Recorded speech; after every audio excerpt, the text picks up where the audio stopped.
एक जूते बनाने वाली कंपनी में दो लड़के काम करते थे, राहुल और समीर। वो कंपनी में सेल्स टीम में थे। वो दोनों एक ही शहर के रहने वाले थे और एक ही कॉलेज में पढ़े थे, लेकिन दोनों की सोच एकदम अलग थी। समीर हमेशा पॉजिटिव सोचता था और राहुल को हर काम में प्रॉब्लम्स ही दिखाई देती थी। समीर ये सोचता था कि उसको एक कॉम्पिटिटिव इंडस्ट्री में जॉब मिली है और यहाँ उसके पास मौका है दूसरों से बेटर परफॉर्म करके अपनी काबिलियत साबित करने का। जबकि राहुल सोचता था कि उसको इतनी कॉम्पिटिटिव इंडस्ट्री में जॉब मिली है कि यहाँ वो कितनी भी मेहनत कर ले, वो हमेशा दूसरों से पीछे ही रहेगा। राहुल बहुत आगे बढ़ना चाहता था और बहुत जल्दी सब कुछ पाना चाहता था। वो बहुत मेहनती भी था, लेकिन उसको लगता था कि उसकी किस्मत उसका साथ नहीं दे रही और कोई ना कोई प्रॉब्लम उसको हमेशा आगे बढ़ने से रोक देती थी। इसलिए वो निराश हो चुका था। वो कंपनी अपना बिजनेस बड़ा करना चाहती थी। इसलिए एक दिन उनके बॉस ने दोनों को अपने कैबिन में बुलाया और कहा, हमारी कंपनी अब इंटरनेशनल बिजनेस करेगी। अब हम 4 देशों में जूते बेचेंगे और इसके लिए हमको वहां के मार्केट सिचुएशन की स्टडी करनी होगी और अफ्रीका के मार्केट की स्टडी करने के लिए मैंने तुम दोनों को सेलेक्ट किया है। समीर ये सुनकर खुश हो गया। वो सोचने लगा कि उसकी किस्मत खुल गई कि सब लोगों में उसको इस काम के लिए चुना गया। बॉस को जरूर मेरे अंदर कुछ खास बात दिखी होगी। अब मेरा फ्यूचर ब्राइट होने वाला है। वहीं राहुल ने जैसे ही अपने बॉस की बात सुनी तो वो सोचने लगा, कहां फंस गया यार। एक तो मैं वैसे ही इस जॉब से परेशान हूं, टारगेट पूरा नहीं हो पा रहा है और अब अफ्रीका जाना पड़ेगा। बॉस की मुझसे कोई दुश्मनी है क्या?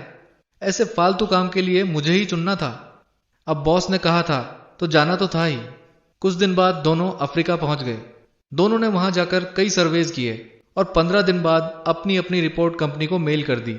राहुल ने अपनी रिपोर्ट में लिखा, अफ्रीका में बिजनेस करना हमारी कंपनी के लिए फायदे का सौदा नहीं होगा, क्योंकि यहां तो कोई जूते पहनता ही नहीं है। यहां आकर सर्वे करना मेरे लिए टाइम वेस्ट करना था और कंपनी के लिए भी टाइम वेस्ट ही था। समीर ने अपनी रिपोर्ट में लिखा, अगर हमारी कंपनी ने यहां बिजनेस करना स्टार्ट किया तो बहुत अच्छी ग्रोथ होगी और बहुत प्रॉफिट होगा, क्योंकि यहां अभी तक कोई जूते नहीं पहनता और हमारे कंपटीशन में कोई भी दूसरी कंपनी नहीं होगी। यहां जो इकोनॉमी की कंडीशन है उससे हमारी प्रोडक्शन कॉस्ट भी कम रहेगी।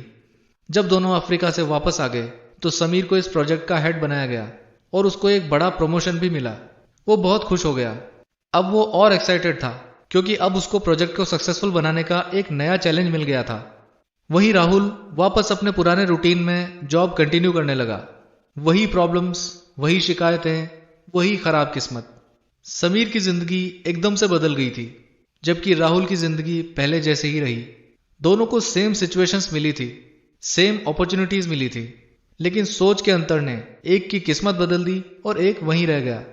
सीढ़ियां सेम होती हैं, किसी के लिए ऊपर जाती हैं और किसी के लिए नीचे आती हैं। आपका नजरिया ही तय करता है कि आप जिंदगी में ऊपर जाओगे या नीचे। साइकोलॉजिस्ट कार्ल यंग ने लिखा है, किसी भी घटना का अपने आप में कोई मीनिंग नहीं होता, हम उसको मीनिंग देते हैं। राहुल ने सोचा कि जहां कोई भी जूते नहीं पहनता वहां जूते कोई नहीं खरीदेगा। वहीं समीर ने सोचा कि जहां कोई भी जूते नहीं पहनता वहां ही जूते बेचना सफल होगा। अपना नजरिया बदलो। हो सकता है आपके सामने भी अपॉर्चुनिटीज आ रही हो, लेकिन आप राहुल की तरह सोच रहे हो। एक बार समीर की तरह सोच के देखो। ऐसे ही और वीडियोस देखने के लिए सब्सक्राइब कर लो। मिलते हैं नेक्स्ट वीडियो में।